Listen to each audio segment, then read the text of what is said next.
Welcome to On the Move.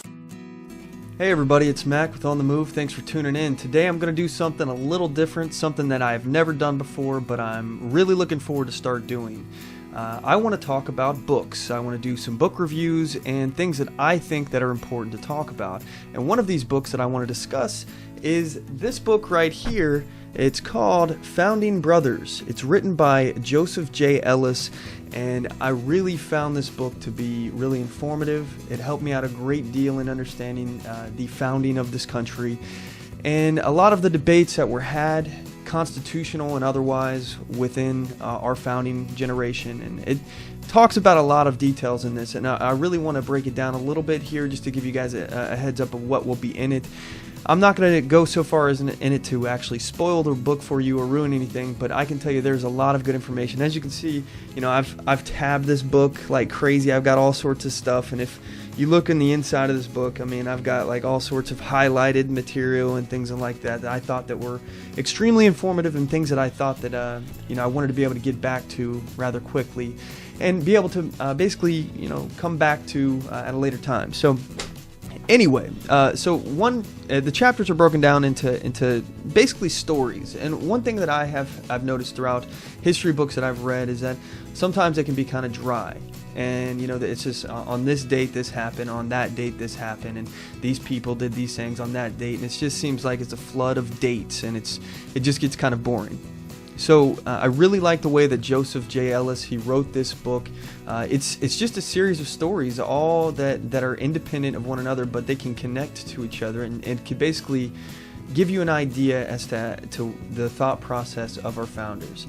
And the chapters are broken down into the duel, the dinner, the silence, the farewell, the collaborators, and the friendship. And the duel, the first one, this is the first chapter. It starts out, this is a detailed account of the duel that was conducted between Alexander Hamilton and Aaron Burr. And you know, there's not very many places that you can go to that you can find a complete detailed history of what actually happened, the events leading up to the duel, the events of the duel itself, and the events immediately following it. So it gives a nice breakdown of it, and it has a lot of information on it. I really like that chapter. The next chapter was called The Dinner, and that was basically a backroom deal that was made between Jefferson and I believe Alexander Hamilton, if I'm correct. But anyway, they were talking about he invited Jefferson. He invited all of these people over to his house for basically a dinner, and they conducted this backroom deal over where the new nation's capital was going to be permanently located, and it was in fact a backroom deal. So the next topic, the next chapter that was actually in the book, and it was one of my favorite chapters. It was called The Silence, and it was basically over the slavery debate, and this was in, I believe, the early 1790s when they were having this topic. It was brought up by a bunch of Quakers who had a petition that would basically abolish slavery. And what they were trying to do is abolish slavery, and a lot of people didn't think that it was going to go anywhere. A lot of people thought that this conversation couldn't even be had. That was why the silence is what they didn't even want to talk about it. According to the Constitution, the institution of slavery was actually protected until 1808.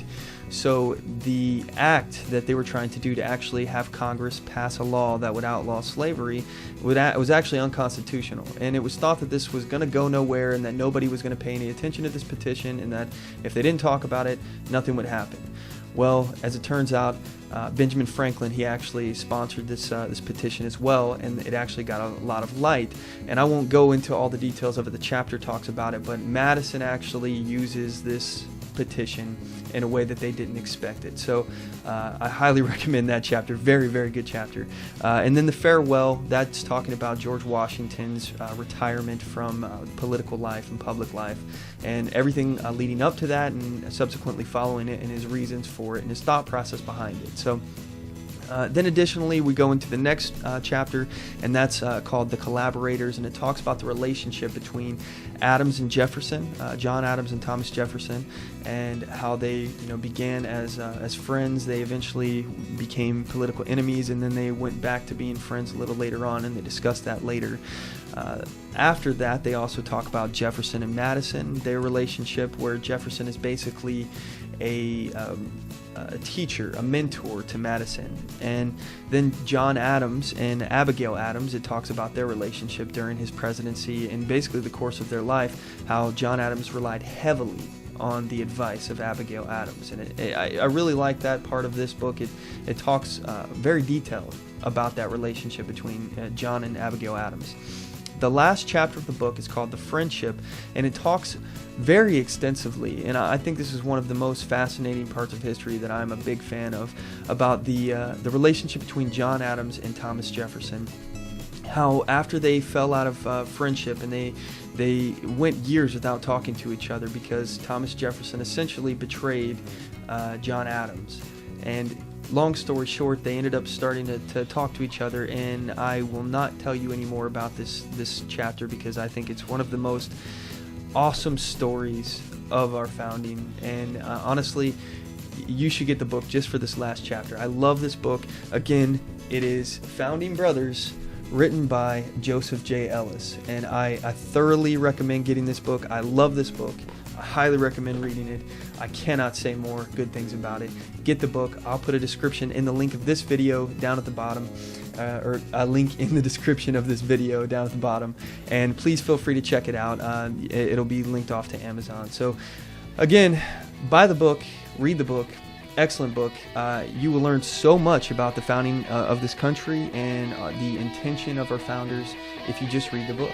Anyway, thanks for listening, everybody, and as always, know your rights, assert your rights, get on the move. I'll be entertained right now, officer. Let me see your ID. No, thank you. What's that? No, thank you. No, thank you? No, thank you. Okay, why are you saying no, thank you? I know it's my Fourth Amendment right.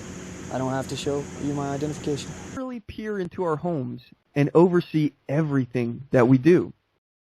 A world where the government spies on its people. He envisioned a world where the government uses impending threats from a constant state of war to control its people. Really comfortable too. That's one thing I really like about this bag, is the comfort level of it. But anyway, so let me move on here and we'll start showing the back here, show the features. First thing first here, we got the front of it.